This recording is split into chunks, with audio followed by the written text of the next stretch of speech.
Hey everybody, how is it going?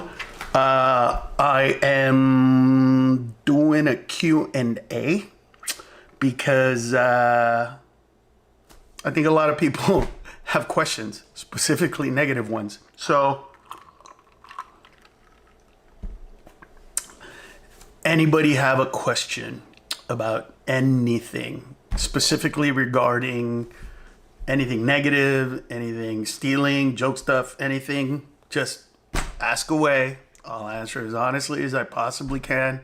Well, I'll answer it honestly. I don't know if you're gonna feel that way, but that's the case. So just write down your questions, and I will answer any question you want. This is inspired because I get so many, not just negative comments, you suck, but, where'd you take this from? Shit like that, which, I get, except when it's a current event and it's obvious that right now, as an example, I'm doing a lot of stand-up. Well, I was doing a lot of stand-up before the second closed down, but I put stuff out. Like I'm going to put something out tomorrow about masks and stuff that just happened. I'm sure I'll get the same comments. So ask away, and I just want to be forthcoming to you guys. So let me see.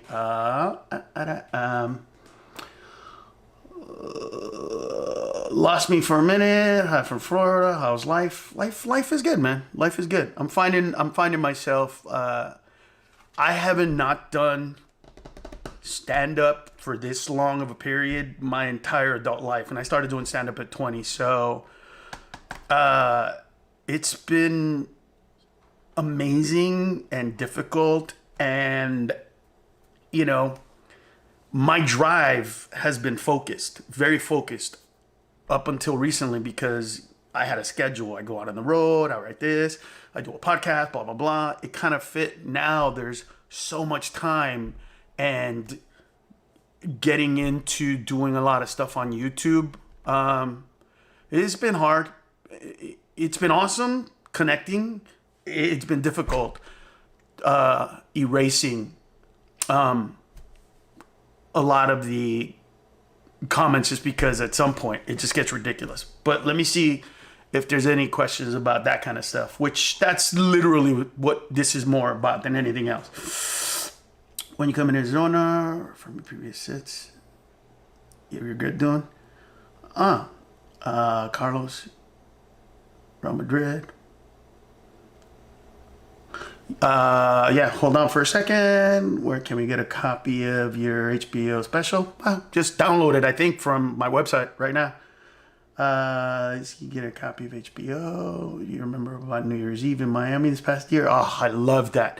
New Year's Eve in Miami was ridiculous. We ended up doing karaoke till 4 a.m. It was pretty bizarre, but I enjoyed it. Lost me for a minute. I'm from Florida. How's life? What up, Little Wanaco? What do you remember about your New Year's Eve? Herman. All right.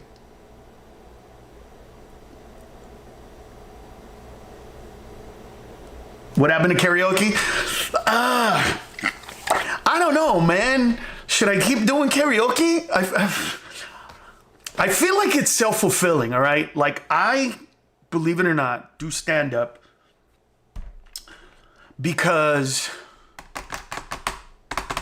I love entertaining. I do, more than anything in the world. And I love karaoke for me, but I love taking requests, and it's kind of fun. Dude, okay, here's why I stopped doing karaoke. I'm not gonna lie to you. Because I was doing an interview with some buddies of mine in Chicago. I was here at home, and it was in Chicago, and I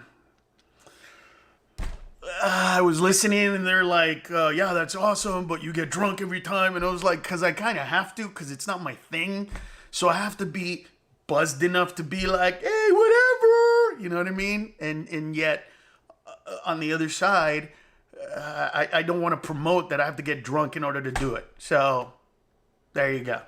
But I love doing karaoke, and it goes away if I do it on Instagram Live. So maybe I'll do it right now. You know what? Maybe I'll do karaoke after this. Maybe. but I'm alone, so it's kind of weird because I need kind of a moderator or somebody to help me out. So maybe I'll call my brother Bert, and then he'll come over, and maybe we'll do it tonight, and that'll work. Maybe, I don't know. All right, let me see. Let me see. Ooh, Tennessee Zanies. Definitely want to go to Zanies as soon as possible. I love the Dorfman brothers. I love them. They're the best. By the way, to reiterate, and I'm not seeing a lot of negative comments right now. I don't want to fight with anybody, but seriously, I want to answer your questions. And I'll tell you,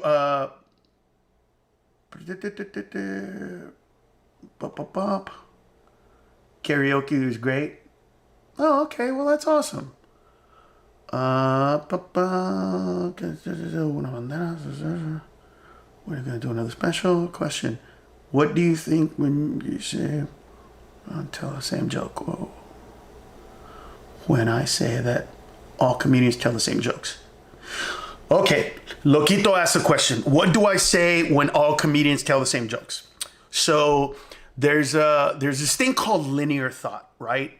And we comedians, if you put all of us in a room and you give us a specific scenario, a good percentage of us are going to do the same joke about that same scenario, right? It's kind of how you approach it. Joke stealing is not just about a joke. Joke stealing is about hitting a punchline in the exact same way, setting up the exact same way,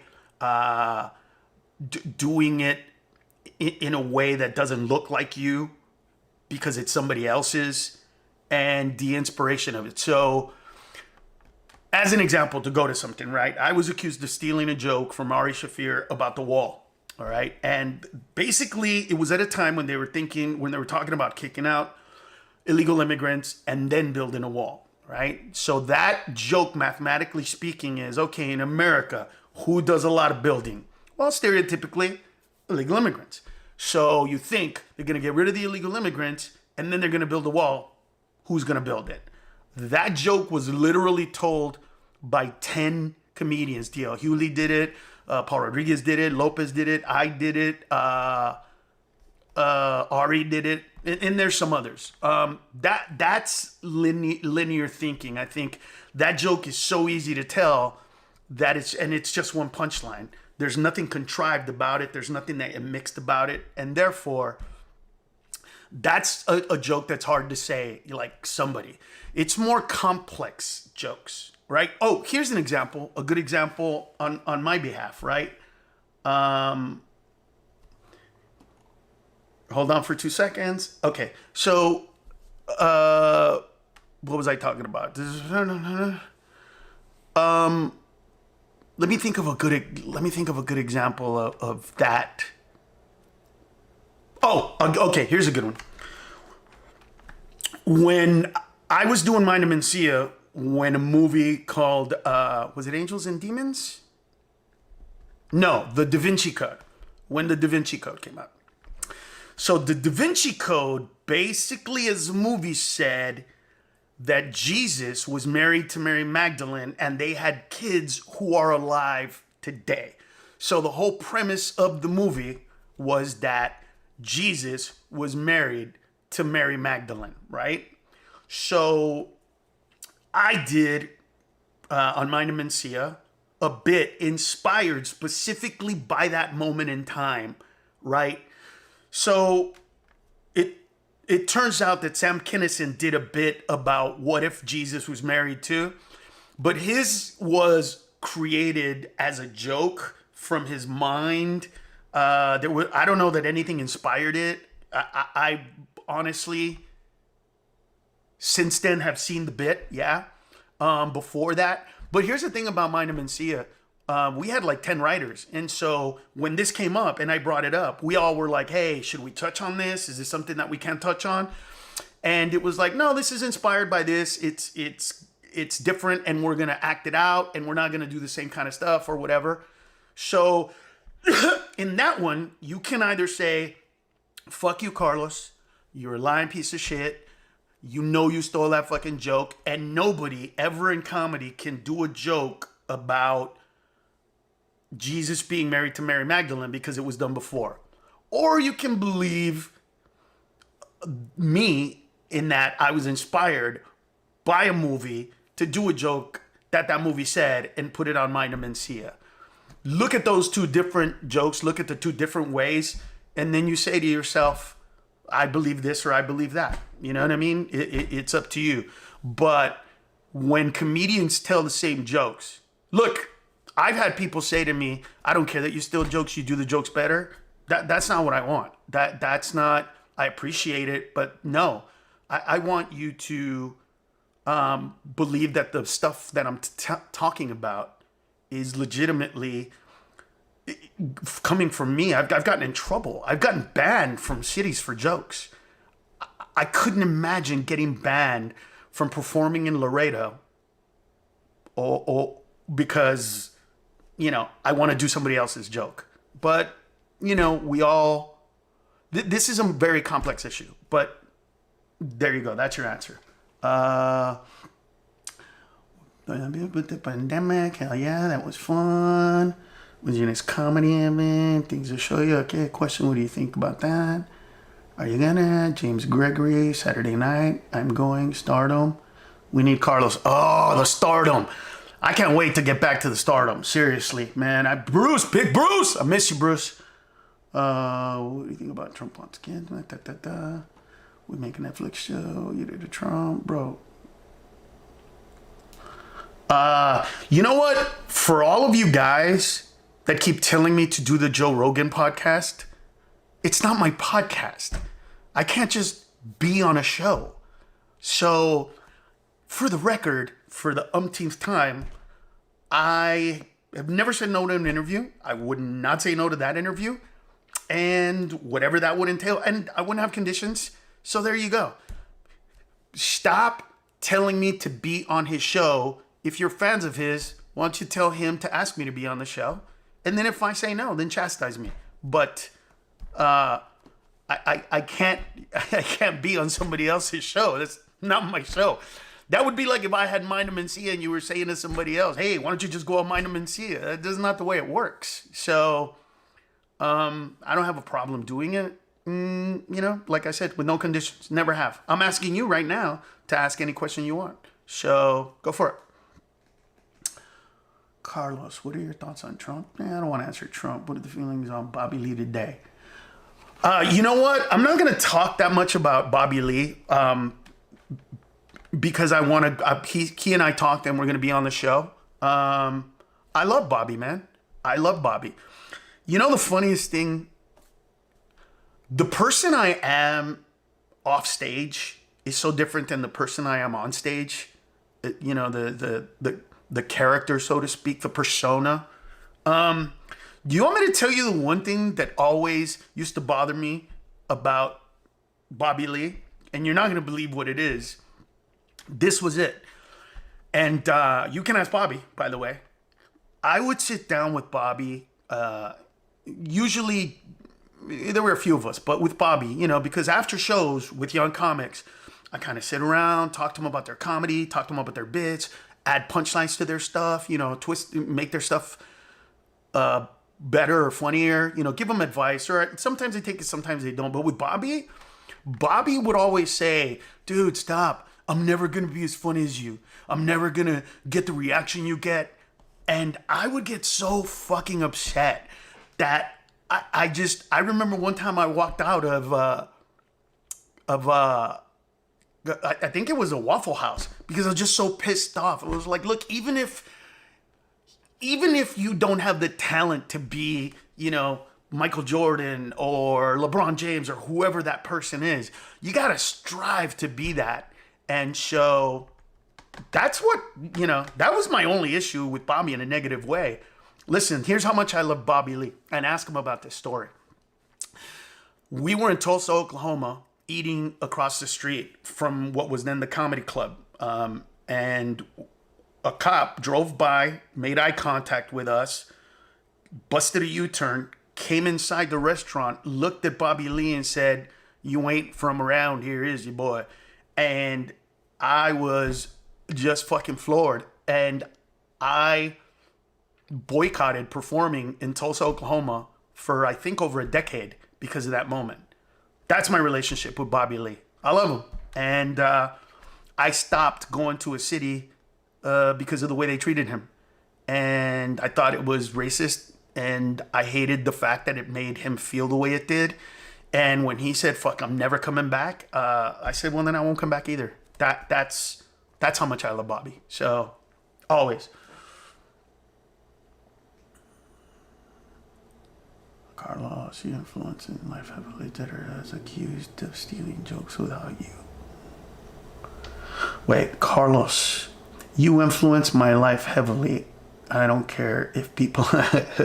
Well, accusations are that. But, you know, if you believe that my character is that of somebody that would take something that somebody else created and worked hard on and then ended up with that end product and just slipped it into my act, I would hope that you don't want to be around me, because that shit is it's just a known, it's wrong in our business. It just is. It's difficult to create a joke, and it's even more difficult to polish a joke, and to do that and have somebody take that from you, which, by the way, I'm telling you because I know what that feels like. I've had that happen to me many, many times. Yeah, it's just a no-no in our business. Luckily with me, it's mostly been people that I know and friends of mine that have kind of, you know, adapted certain things. And, you know, I'm personally okay with that for them. But outside of that, it's not supposed to happen in our business. And if I was the devil that everybody who hates me thinks I am, I totally understand their hatred of me or how much they despise me. To think that if you believe that everything I've done I didn't deserve, that I'm not a Latino, and when I changed my name from Ned to Carlos, I stole something from, you know, that I pretended to be Mexican, you know what I mean? Even though I tell everybody I was born in Honduras, but my mother who raised me is Mexican. You know, it's if you believe that I'm actually German and not Latino, and that I'm taking advantage of all this, on top of that, taking other people's jokes, I can understand that hatred. It's just, I'm not, that's not who I am. I look at the names of the people that I have had open for me, and I've helped them succeed and kill it in life. This is who I am on the inside. A lot of the stuff I said on the other Q&A, but you know, this is different. So I'll say it like, this is, I see a young comic who I think has talent, who I think can be somebody. And then I bring him in and I try to, you know, I try to help them out, and I try to get them to the next level. And here's how I know. I've never paid my openers well, ever. And here's why. Because for me, it's a paid internship. I'm going to give you a little bit of money, enough for you to, you know, pay your bills and pay your rent. And here's what I expect from you, for you to learn as a comic, to get great. And the day that you come up to me and say, I need a raise because I deserve more money, that's the day you probably can move on and do your own headlining and become whatever it is that you want to become. That's what I try to do. I've tried to do that with all of my openers. And it feels weird to, like, you know, I don't want to say the names because it feels like I'm tooting my own horn. So, but I guess if I don't, you might not know. So it is guys like Bobby Lee. It is guys like Pablo Francisco, like Freddie Soto. It is guys like Joe Coy. It is people like Cristela Alonso. It is, you know, people like Steve Trevino. These are just some of the people that I've tried to help out. And there were others, by the way. You know, I asked Johnny Sanchez to do a tour with me. He chose not to, and that's totally cool. I did the same thing with Gabriel when I did the Punisher tour. He chose to go on his own, which was an awesome decision. But if you attended one of the shows that I did way back in what was called the Gibson Theater, you would know that that I actually had him on the show. I said, yeah, come by if you want to go on. And he did. So that's where I try. Alrighty. Feeling bubbly today. So we're going funny man. Marc Maron. I just heard your Marc Maron interview. Did you ever listen to it again after he was published? With regards to the WTF, no. I heard it once and I never heard it again because I remember listening to the second part of that interview or toward the end of the interview or something like that, where he said I felt used. I never understood that. I never asked him to be on his podcast. I never said, let me be on your podcast. He called me and I answered every question that he had. And then he chose to interview a couple of people that had negative things to say about me, as opposed to, find 3 people that hate me and 1 that likes me. Just give him a different perspective. And that wasn't given. But here is who I am. Was I happy with the interview at the end of it? No. Did part of me want the opportunity to get even? Yes.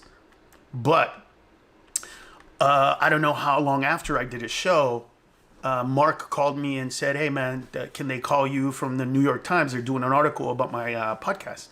And go read the article. I had nothing but good things to say about him, and I never brought up my interview with him because, it's just not who I am. But that's how I roll. That's me. It's nothing bad about him personally. He seemed like a really good guy every time I've ever talked to him. I just thought that interview, from that perspective, was, I didn't think it was fair. But then again, he did really well for himself, and good for him. You know what I mean? Good for him.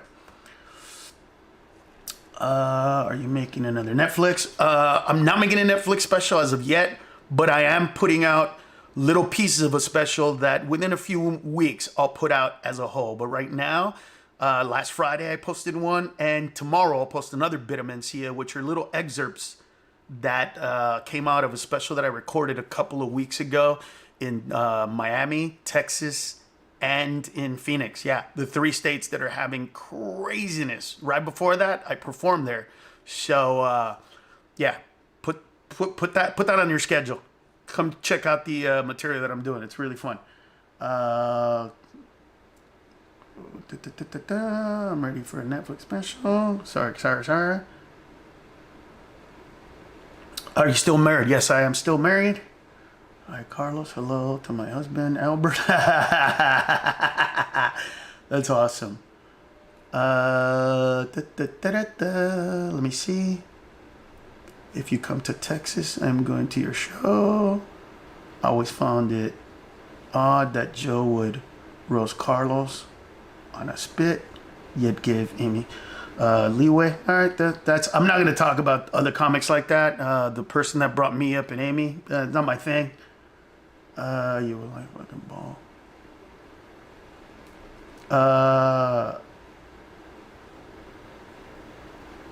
What?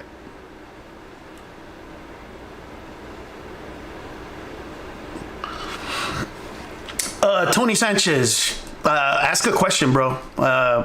Just gonna call me a fat piece of shit? All right, good for you. Well, there you go. I'll show your. So you go. There you go.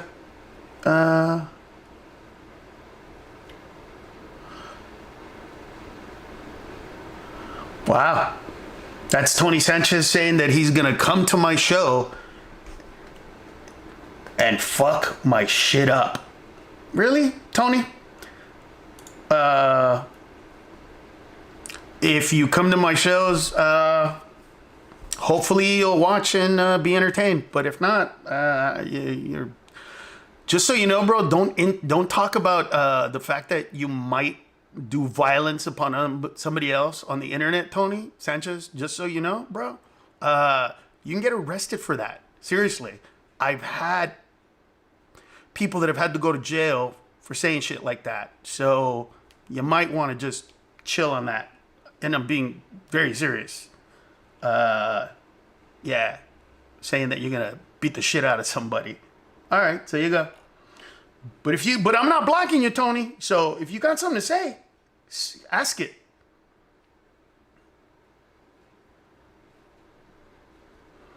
Oh, who the fuck would marry me, Tony?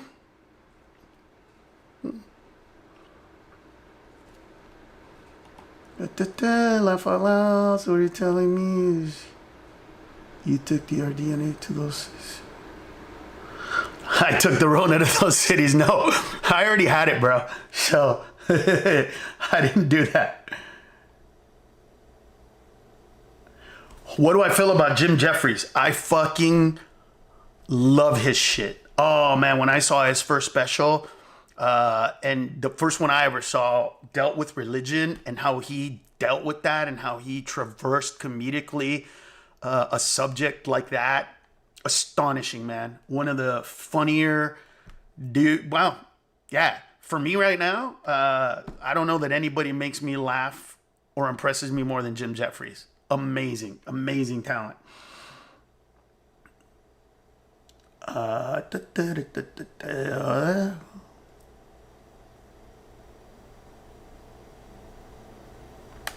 read half your comments and stopped it. Well, I can't read all your comics, Tony. I'm trying, bro. There you go.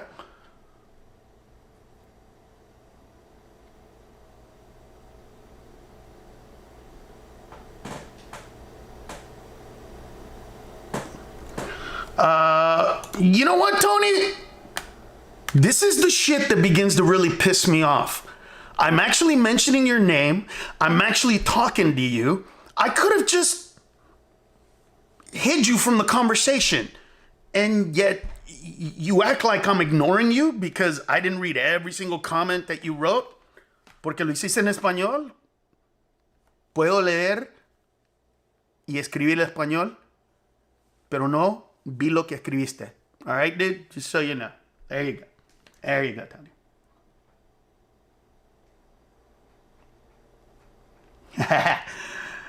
Do Black Lives Matter? You're racist if you say no. Listen, I have a bit that I recorded today that I'm going to put on Instagram tomorrow about that. So I'll save it. Watch the bit. All right? There you go. Okay.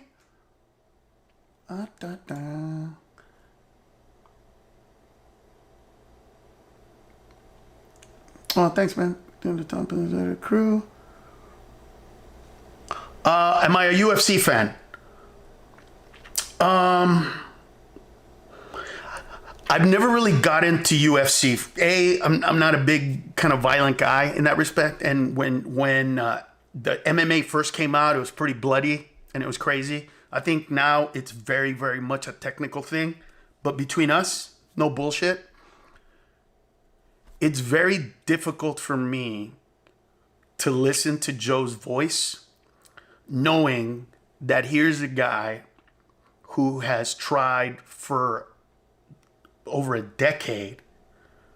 And you know what? I don't know when's the last time he said something about me, but for the longest time, he legitimately wanted to completely ruin my career.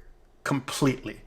And I don't know how he feels now, but you know what? I'm not going to speculate as to what it is. Other than it's very difficult for me to hear somebody. Now, if you believe everything he said about me, right? I understand that you're like, well, he told the truth and all this stuff. Here's what I'll say. I have recorded pretty much all my shows since 1993. Tell me what comedian and what joke. I will go back and find exactly when I told that joke, and then we can move forward from there. If I was the one that did that joke second, not first, I not only will apologize, I'll stop doing it. I'll, if this person says, because you took that joke from me, it cost me this much, I'll make reparations. But I come from a place of math. Like, that's my thing. I love math. And so therefore, that's my math. You know what I mean? Tell me what, tell me when. Luckily, I've recorded the shows, and then we can move from there. That's where I feel about it. But it is very difficult to hear somebody's voice, when all I've ever gotten from it is, I hope to take away your livelihood. It's just tough. So that's the truth about UFC. Alrighty. Snub giving the floor to him. Yeah. No, yeah, I won't give the floor to Tony. Listen, here's the thing, guys. Guys like Tony, I try to talk to them because, and if you're listening, Tony, I try to talk to you because I think that I'm a caricature in your head. I think that to a lot of people, I'm this evil, creepy comedian that would go to the back of comedy clubs and would go. Fuck, some of you still think that.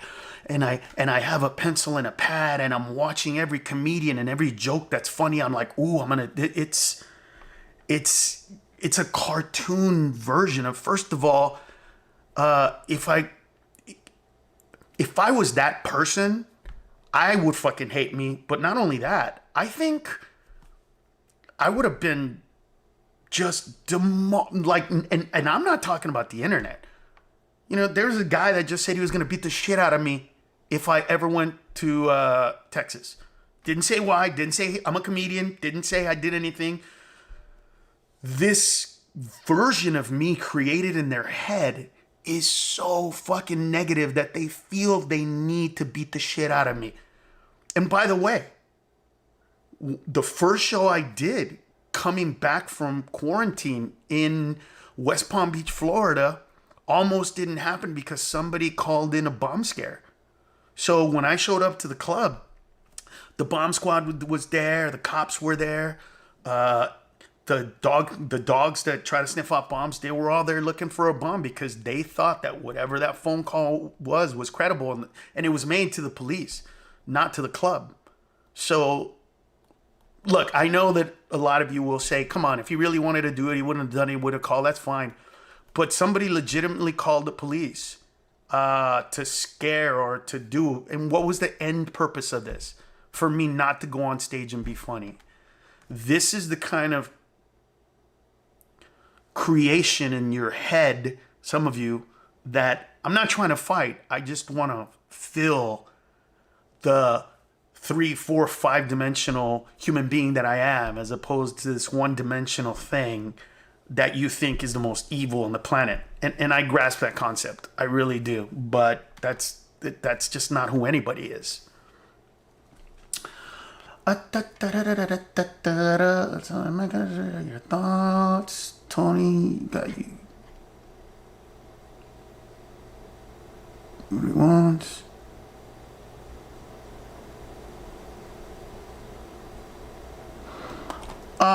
Yeah, Tony. Yeah, I don't mind haters. Haters is fine. Look, here's so some of you guys understand. Here's what I'm talking about. All right. Let me see. Let me think of one. Okay. Here's the deal. If and when you have the time, just go to the YouTube channel which you're on, and look at the bit of Mencias. Now, take into account the day that they were posted. And pretty much all of that material is stuff that happened the week prior, right? And I ended up doing jokes about it that Friday or Saturday and posting them on Monday or whatever the case is. And look at the comments. I could legitimately do a joke about something that happened right now on this, and somebody would say, where'd you steal that from? And then I try to talk to these people like I'm talking to you, and then it just goes like to this other place. And that is the frustration. Like I said, it's this created cartoon version of this evil fucking me. And what I'm trying to do is just put out there, look, I'm trying to answer your questions as much as I can. With all fucking real honesty. So, found yet? They don't look at the content, Carlos.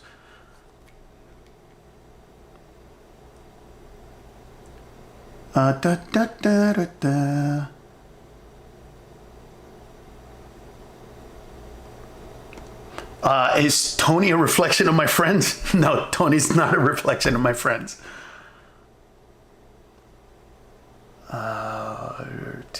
Christopher Titus. Oh shit, let me see. Oh damn. All right, hold on.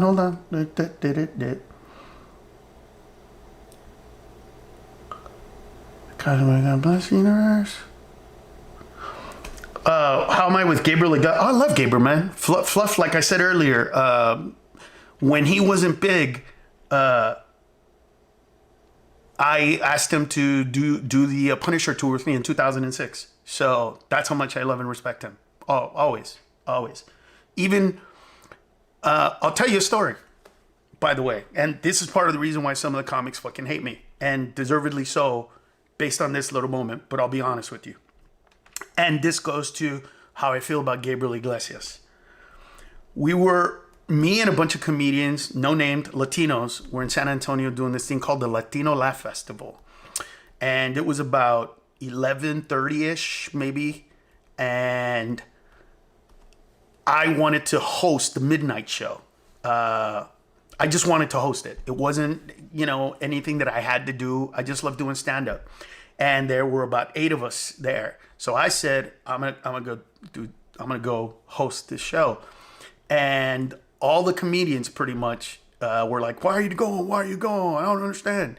And I looked at them and I said, you guys aren't real stand-ups. And the day that you guys get a TV show or real success, you're gonna stop doing stand-up. But then I pointed right to Gabriel and I said, except for Gabriel. Gabriel is a real comedian and he's always gonna do stand-up no matter what. And he's gonna be huge and he's gonna be successful. And, turned out to be right. I wish I could go back then and tell myself, hey, dude, don't say anything bad about anybody else. Just say, I love stand-up and that's it and move on. But I was kind of trying to inspire them, but, it wasn't the right way to do it. And, we all wish we could take some back. That's one of them for me. But that's more about how much I love his stand-up, Gabe's, than anything else.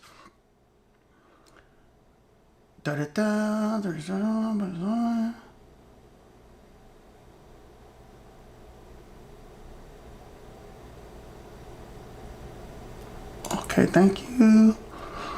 Support Vanessa. Oh, facts. I said every comic steals material.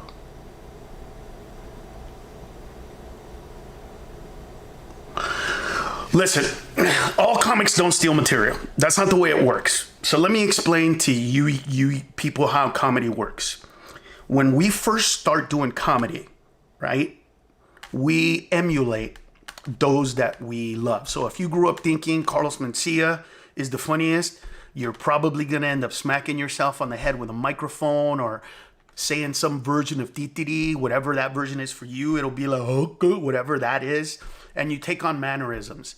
As we grow as comedians and human beings, we begin to write stuff that connects with us. We begin to write stuff that comes from the soul. So mathematically speaking, as an equation, it takes about 5 years to get funny. And to get funny just means to know how to tell a joke, to know how to tell what kind of joke, to know how to tell a sarcastic joke and be like, what? Or a positive joke and be like, that's what I'm talking about. Or to dance at the end of a punchline or to stare, whatever those things are.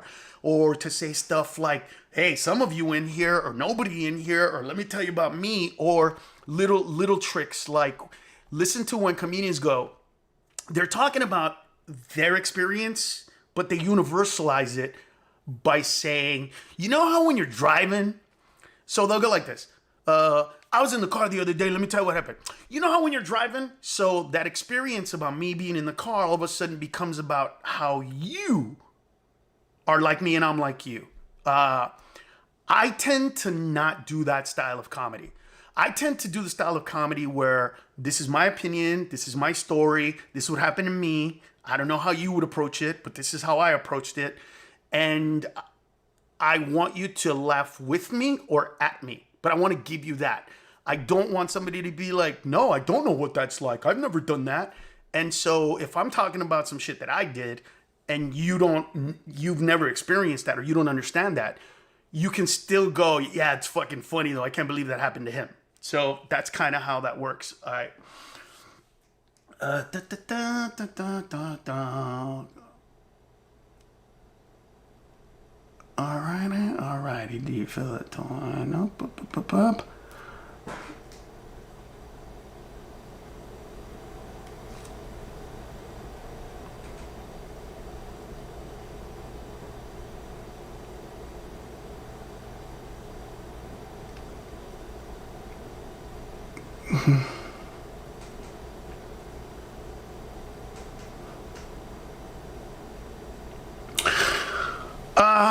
You know what, Fernando?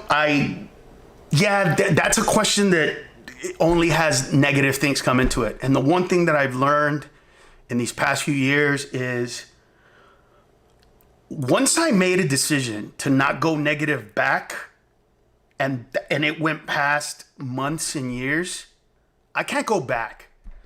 I can't pretend that this is something that's just happening and go. So I stay away from stuff like answering your question because it's only going to lead to negative stuff.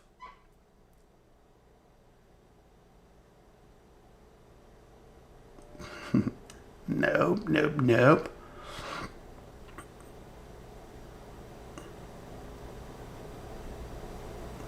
Oh man, Jeff, I am so sorry. Yeah, I had to cancel 2 shows. No, 3 shows in Miami because they put a curfew on us at 6 o'clock in the evening for a show that we had at 8:30. And so once all this stuff is done, man, I can't wait to get on the stage again. And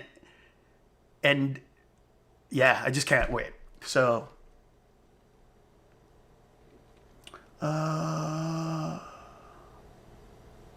you know what? I don't know who Raymond Orta is, whoever's asking, so I can't answer that question.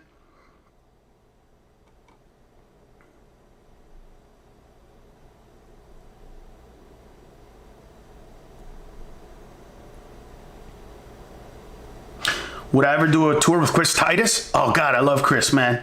I think that if me and Chris did a tour, it might get a little too dark because I have the propensity to go to a dark place sometimes, especially on stage, and Chris is not afraid to go there. So I believe that if me and Chris Titus did a tour, it would be epic. But it might go a little darker than any of us do because I think that we would push each other to make the real shit funny, and a lot of the real shit is dark shit. So if I had the opportunity to do it, I'd do it, but I would be like, yeah, it's gonna be great, or you know what I mean? It's a little scary. Da, da, da, da. Hey, listen, somebody's asking about me doing a tour with the guys. Way back in the day when Latinos didn't really work together, I personally promoted a tour with Paul Rodriguez, George Lopez, and Carlos Mencia. Then after that, I promoted the Three Amigos with Carlos Mencia, Freddy Soto, and Pablo Francisco.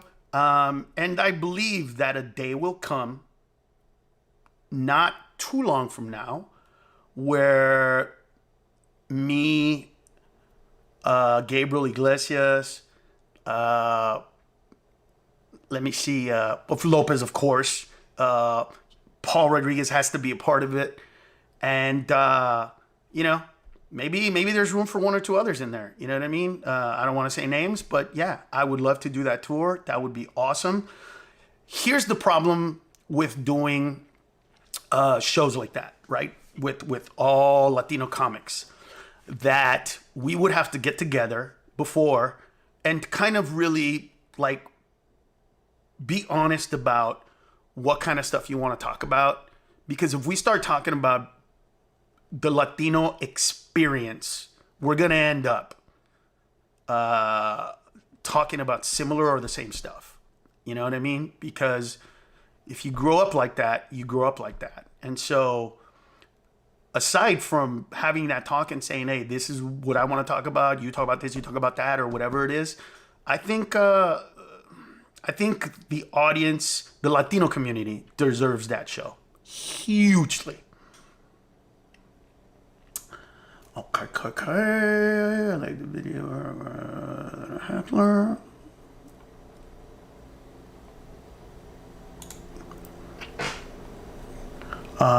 College in my linking up.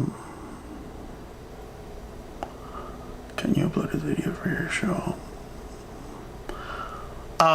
You know what? I upload videos about once a week. So if you go to my bit of Mencia, there's over 50 bits in there. Go check them out.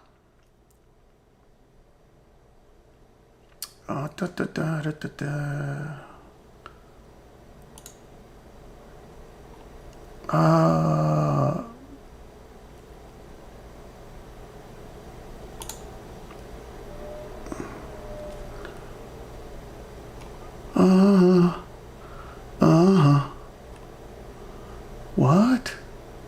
All right, let me go to the bottom. I might have missed a couple of you guys. I'm sorry. But hold on. I'm taking your questions.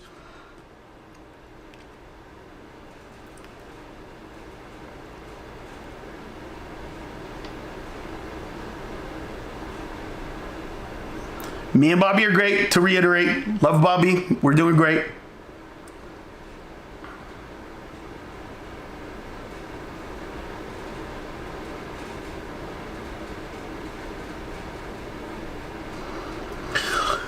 Michael Walker, you say I have an excuse for everything.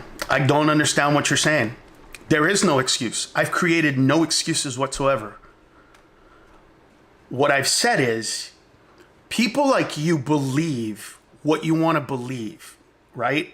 Which is totally fine. What I'm saying to you is, if you have an accusation for me, give it to me. Tell me what comedian, when they did it, and if I legitimately stole something from them, they'll know what joke it was, when I took it, when they did it. It'll be there. Trust me. We know that kind of stuff. And what I'm saying is, then I can apologize to that person and say, hey man, I'm so sorry. I don't know how I saw your bit, or I do know how I saw your bit, or holy shit, I remember now. Fuck, I'm so sorry. There's no excuse. But you just want to basically put out that I'm a piece of shit. And when I go, well, what did I do? You go, you know what you did. And I'm saying, no, let's get specific. Don't just throw that out there. Let's get specific. And when you say, wow, whatever, dude, to me, that's almost like I said, no excuse.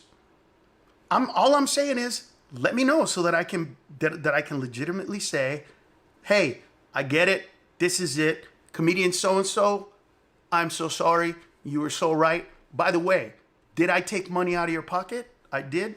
And if I can, I'll send him some or her some. That's where I am. But that's not an excuse. So I don't understand where you're coming from with that.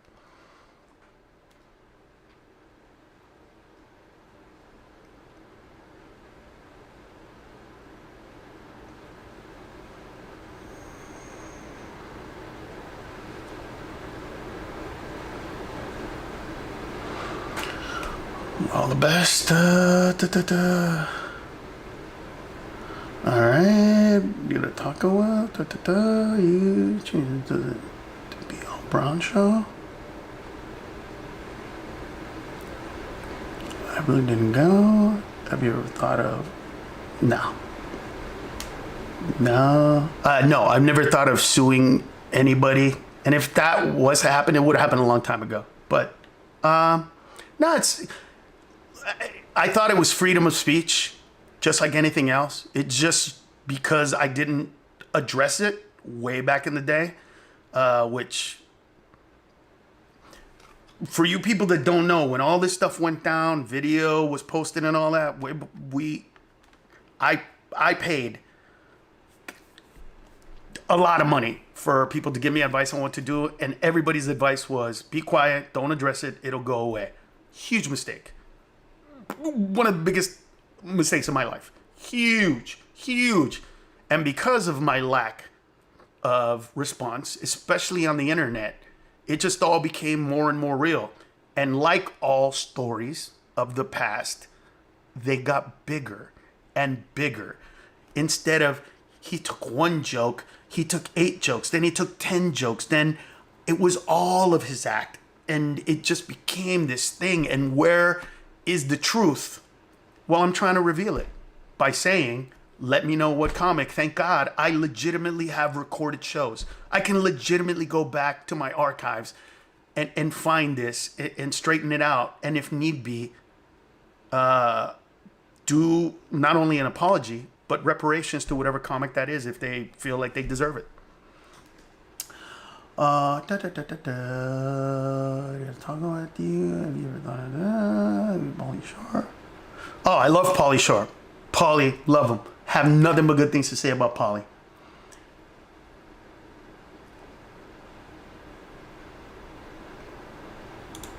Let me see.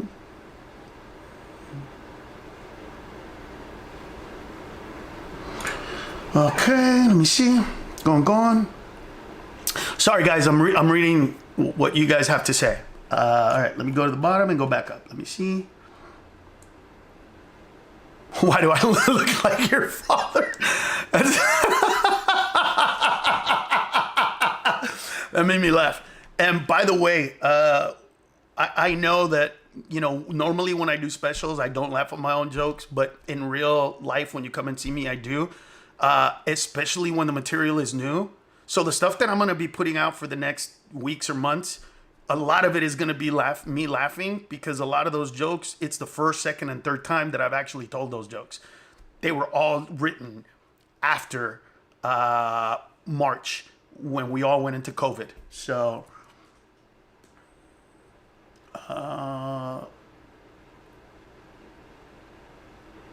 okay. Comedy Store? Yeah, I would love to tell just stories about the Comedy Store. I'll do some more later. I promise.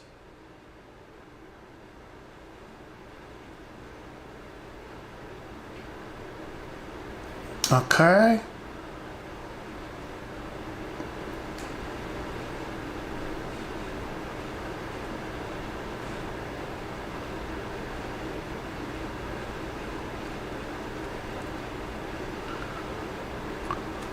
Yeah, Galaxy, listen, I get it. Looking back, it makes perfect sense, right? Somebody accuses you of something. Everybody expects a certain reaction. And by the way, believe me, when all that shit went down back in the day, I totally wanted to fucking fight it. I totally wanted to be like, hey, I've recorded my shows. I got all my shows. Let's bring it. Even then, but I come from the hood, all right? And part of me is still East LA. It's just the way it is. I swear to God, let me put it to you this way. My brother came earlier today and brought me birria, which is goat meat. Like, this is where I come from. And so, of course, part of me wanted to fight it and be like, but on the other hand, I still don't know this industry well. I still don't know how to act around, the presidents of ABC and NBC and CBS and all these. I still don't feel, I feel more comfortable today than I did way back then. But I just, it was just nothing that I was ever good at. Okay? It was just nothing I was ever good at. Alrighty. What are your thoughts on Chris D'Elia allegations? Hey, Carla, each time you always rock it. Want to see you succeed again? A show with Gary Owens? No, I've never done a show with Gary. That'd be fun though. That'd be fun.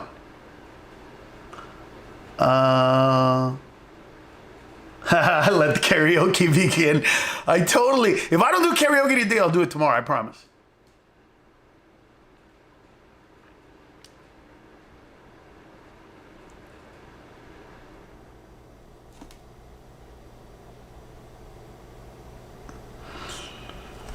So to Yes, I Am. You're talking about I Am Comic. And if you watch it, you can tell the facetiousness of the bit. I talked about this on the other Q&A. So I was called by the producers of the show who said, hey, you know what? Let's just make fun of this. Let's make it big. Why don't you just say, yeah, I steal jokes and this is how I do it, and just make it so over the top that it's going to be funny. And so I don't remember exactly what I said, but it was something like, oh yeah, you got funny jokes? Well, you better not tell them around me because I'm coming and I'm going to see the joke and I'm going to put the word Mexican in it and make it mine. Which is utterly ridiculous to think that that's all you have to do is just put Mexican in a joke and it's going to be funny. But that wasn't the part, hit and misses, that's life.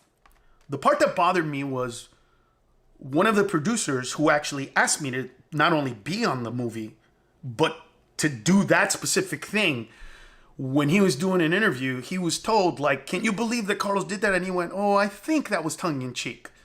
But he didn't defend me like saying, no. We told him to do that. That was a joke. That was being funny. That was him. And that did bother me because it was kind of like, wow, you don't even want to be honest about what happened in that moment. And so, those moments they're hurtful, man. But, I've never been a person of excuses when it comes to creation, when it comes to succeeding, when it comes to, and this is why I haven't put this on you guys as a fan base, because I just don't feel that that's the right thing to do.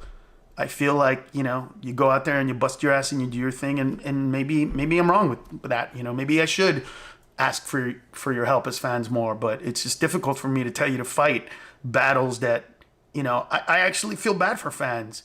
Especially you guys who, read a negative article or read a negative comment and you reply to it from your heart. And dude, that's just, I'm sorry that you had to do that or have to do that or have had to do that. That sucks, man. It sucks that all you wanted to do was say, hey, you're funny, or hey, I think you're funny, or hey, I loved your show. And then you got to deal with, whatever negativity. It sucks, man. I'm sorry. I'm sorry that you've had to deal with that as a fan of mine. I really am. That shit, believe it or not, keeps me up. Has kept me up for many, many, many a night. It's horrible. You know what I mean? Sorry.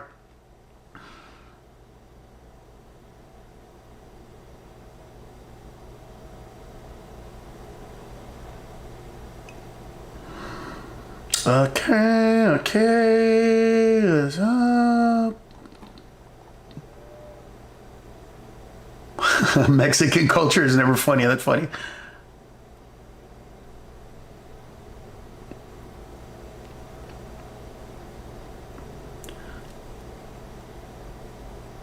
You know what? For whoever's saying, was this racist? Look,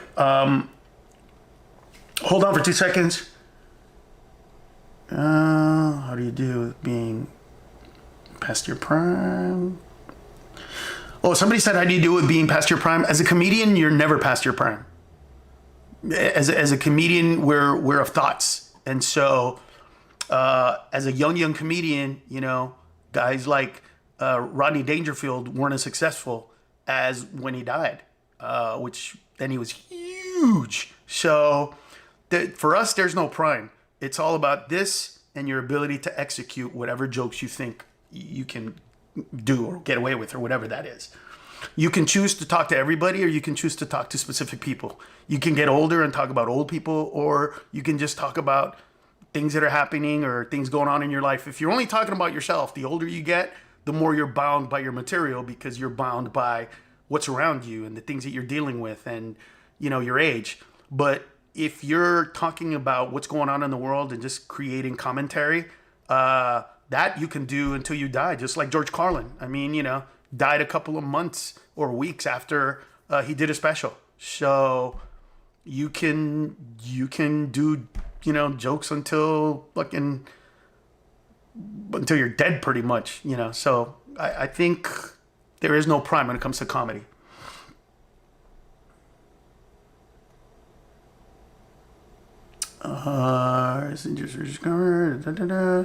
Karaoke, stop closing time. Let it out, much love. Carlos, you 45 minutes, they pick 2 minutes of a joke, whatever. George Carlin was funny to the day he died. And he was over 90. Yeah, he was fucking unbelievable.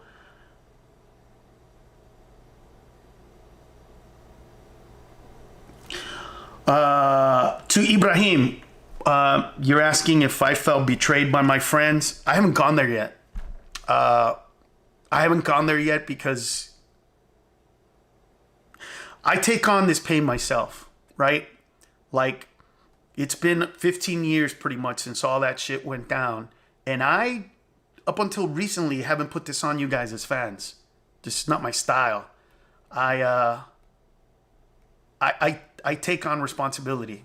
I'm, I'm the youngest in my family, and yet, I'm the one that, financially is taking care of my family. So I take on the responsibility for myself to do the things that I want to do. And so I haven't been able to really digest how I feel about friends of mine because, look, a lot of you weren't there, but I'm telling you, there was a time when it wasn't even Carlos Mencia, this or that. You had to not like me. You had to hate me. If you said anything positive, you would get bombarded. I mean, part of what happened to Bobby Lee was he posted something that was authentic and they berated him to the point where he said, fuck that, too many negative comments. It was bullying on a scale, cyberbullying that had never been done before. And so I haven't got past the fact that they had their own careers to deal with. And, for the majority of them, I was more successful than them. So who was I to tell them, hey, take a hit for me, get hated because of me. I couldn't do that, and I'm still not past that. One day, maybe, I can talk to these guys and maybe the hurt and the pain will come out, the sadness of the fact that I wasn't, but I just don't go there. As an example, I have never thought this shit was racial, all right? I've never thought that the accusations upon me were racial. Now I'm having second thoughts about that. White comedians have been accused of plagiarism and joke stealing since me, but those come and go.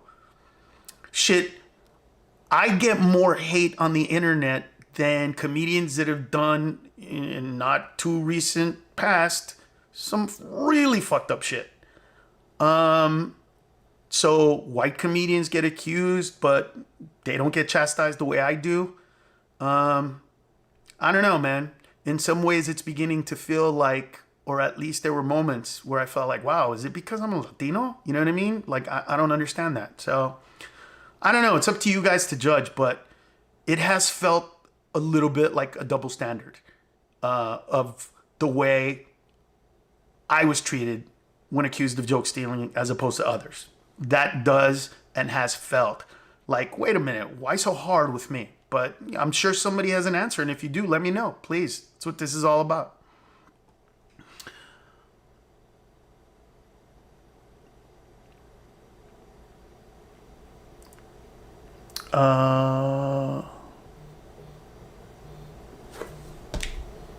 Okay, 949, yes, I feel that, man. Everyone needs to.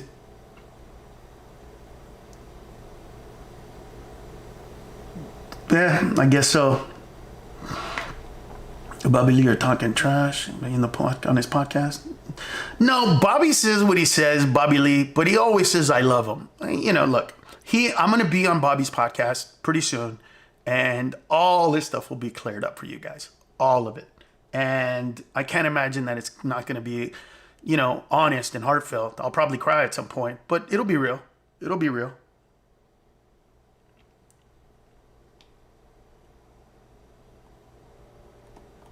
Okay. From Compton. What up, Compton? What up?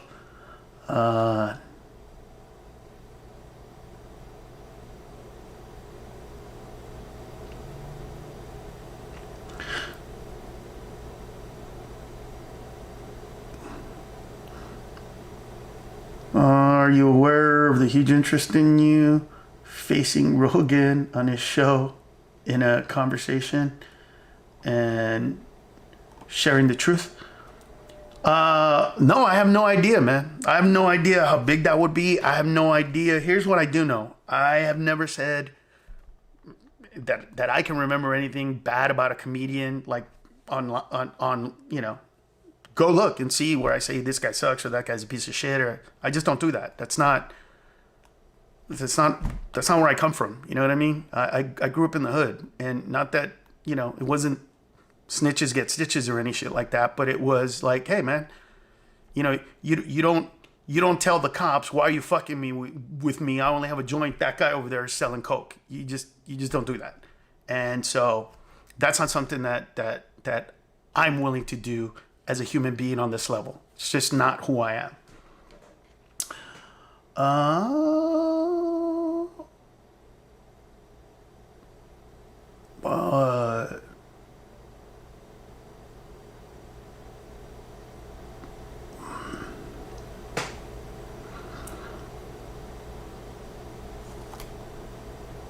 Okay, all right, let me go back. Let's see.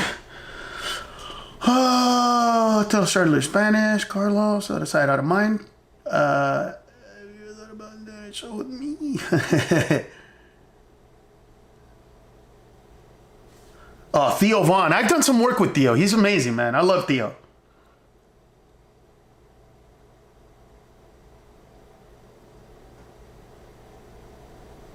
Listen, if somebody asked me about cancel culture, I am probably the first cancel culture comedian, so to speak, because just go back. Just go back and look, time-wise. Over a decade ago, how much negative shit was said about me and how it was. But listen, the campaign wasn't just Carlos is a joke thief. The campaign was, his name is Ned. He's German, pretending to be Mexican, and he steals jokes. It was like the trifecta or quadrifecta of, don't go see this guy. Fuck this guy. And let's be honest. I didn't want to see this for the longest time because it's difficult to go there, because I do have fans and I do have success. But I have never, nor has there ever been, without like some fucked up controversy, but there's never been a comedian that was at the height that I was and whose fan base went down so quickly. And it was all because when you tell people that guy that you think is funny, none of it is his and he deserves none of it, and he stole all of it from everybody, even who he is, even how he talks, even, it leads people to not give that individual comedian validation of any kind. And that's what I've had to deal with. By the way, I'm sitting here addressing negativity specifically about a video about me that came out around 15 years ago. That's how long. I don't think that any comedian has dealt with this kind of shit. And I didn't, whatever. I was going to say shit that I haven't done that other comics have done, but I'm sorry. I don't want to go there. It's not my thing. All right. What are you going to be there for?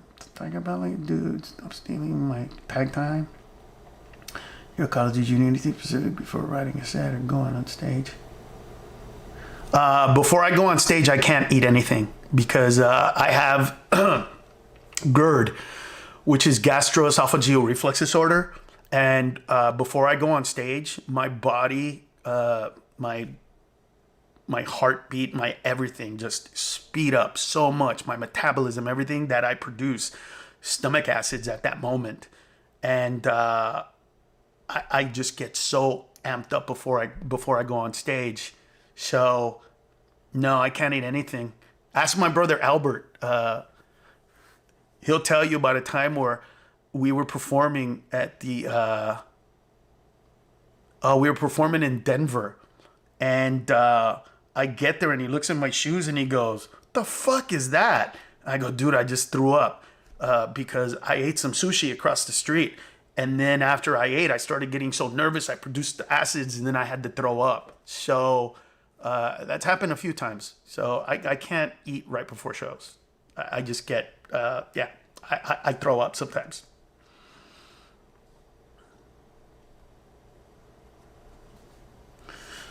I like Brendan Schaub, by the way. I show some bunch.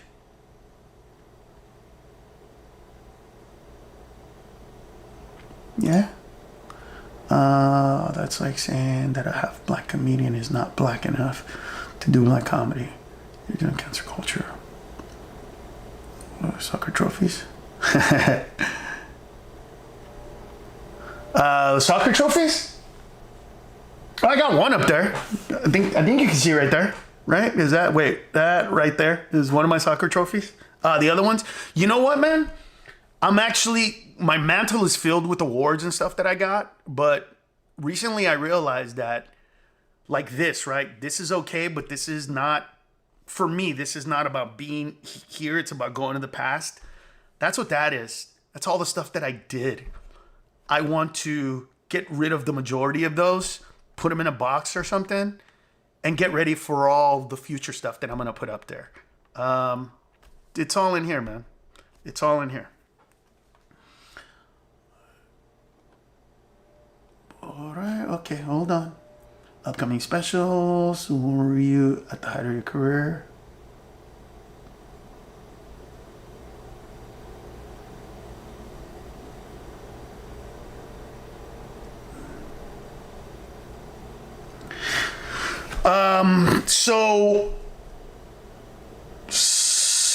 All right, Miss O asked that when I was at the height of my career, was I shitty to young up and coming comedians?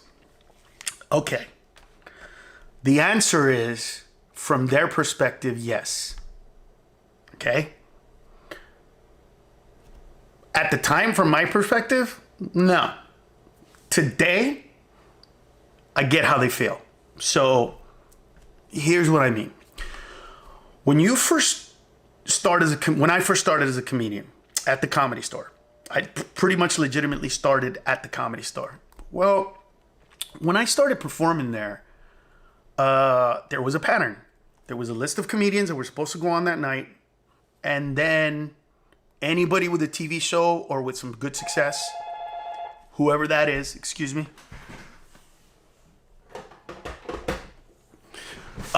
Sorry about that.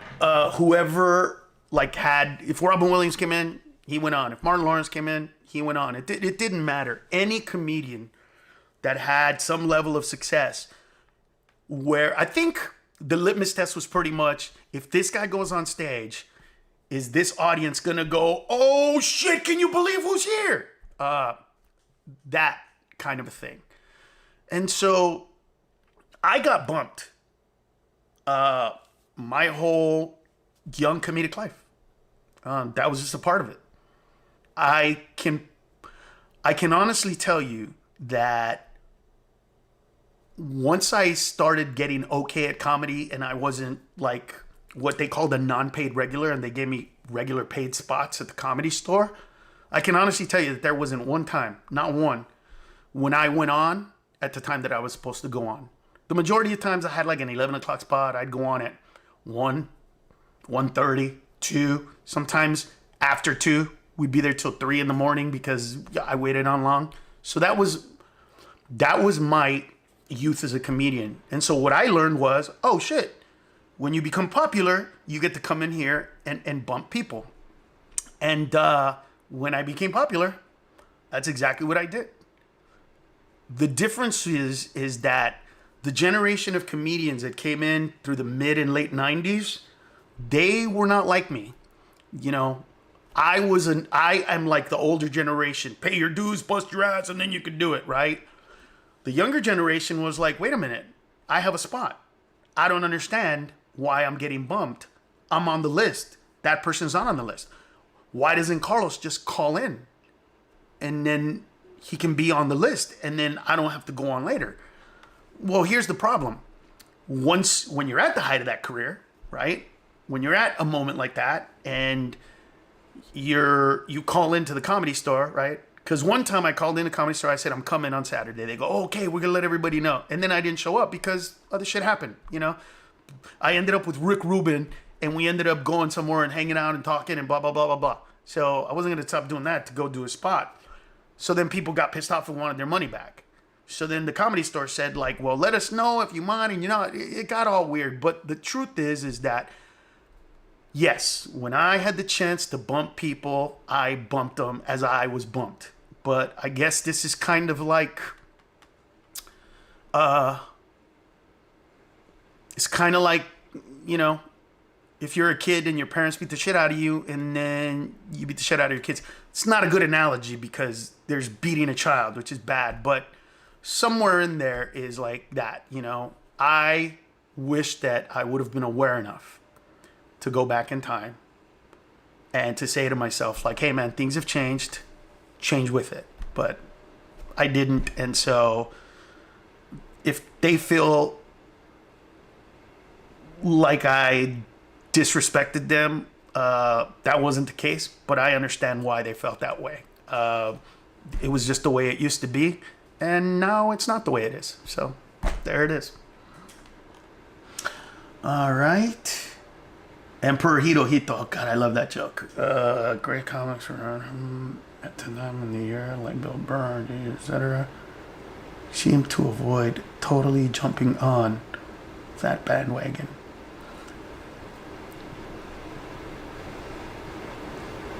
Okay. I will look out for you, whatever your immigration status can paint. Imagination paint to be is the truth. Doesn't matter. Oh, but there you go. Okay, not a bill collector. College benefits. This is. All right, guys. I will do another Q&A as soon as I can. It seems like when my videos post, I get so much negative stuff. And then when I do the Q&As and legitimately ask, hey, give me your questions, I don't get as many as I think I'm going to get. But there you have it, man. I hope I answered your question to those of you that are feeling negative on me. And for those of you that are fans, thank you. Let everybody know we're putting so much content on the YouTube channel. Please subscribe to it. And if you've had to defend me to others and it's been uncomfortable, my sincerest apologies. All I've ever wanted to do was entertain you, make you laugh, and make you think. And at the end of the day, that's where I'm at. That's why my motto has been, and I think till the day I die, I'll always say, it's about laughing, man, and having a good time. Euphoria. Because from where I come from, if you ain't laughing, you ain't living. Peace, everybody. Bye-bye.